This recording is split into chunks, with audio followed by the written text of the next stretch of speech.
দেখুন এই ছেলেটির বক্তব্য। সে ছেলের পরিবার আওয়ামী লীগ, কিন্তু সে ছাত্র শিবির যোগদান করেছে।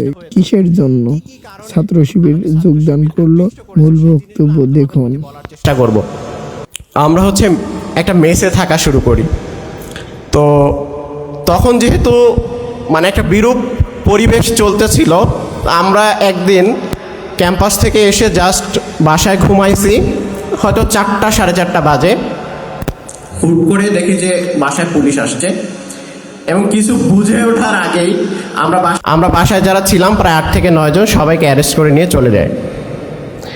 আমরা মেডিকেলে ভর্তি হইলাম 10 জানুয়ারি, ক্লাস শুরু হইল 21 জানুয়ারি। মাত্র মেডিকেলে ভর্তি হওয়ার 11 দিনের মাথায় আমাদেরকে গ্রেপ্তার করে নিয়ে যাওয়া হইলো। আমরা জানি না কী কারণে কি হইলো। তো পরে জানতে পারছি যে এরা যে সন্দেহ করে খবর দিয়ে দেওয়া হয়েছে যে এখানে এরা থাকতে পারে, এরা ছাত্র শিবির করতে পারে। তো তখনও কিন্তু আমি ছাত্র শিবিরের কেউ না, ঠিক আছে? এই যে আমার যে পরিচয়গুলো, এগুলো সব পরের।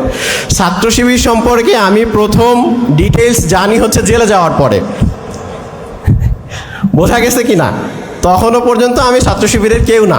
জাস্ট তোমরা যদি আমার ফ্যামিলি ব্যাকগ্রাউন্ড বা এগুলো দিয়ে চিন্তা করো, আমি মোটামুটি একটা যে আওয়ামী রেজিমের, আওয়ামী পরিবারের একটা ছেলে, ওখান থেকে উঠে আসছি, ঠিক আছে? মেডিকেলে ভর্তি হওয়ার মাত্র 11 দিনের মাথায় আমি জেলে।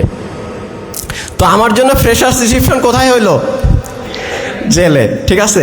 এবং সেখানে আমি ছাত্র শিবির সম্পর্কে জানতে পারি। পরে সেখান থেকে ছাত্র শিবিরের সমর্থক হওয়া, কর্মী হওয়া, পরে আস্তে আস্তে ছাত্র শিবিরের এই যে যত কার্যক্রম আছে সেটার সাথে আমার সম্পৃক্ত হওয়া।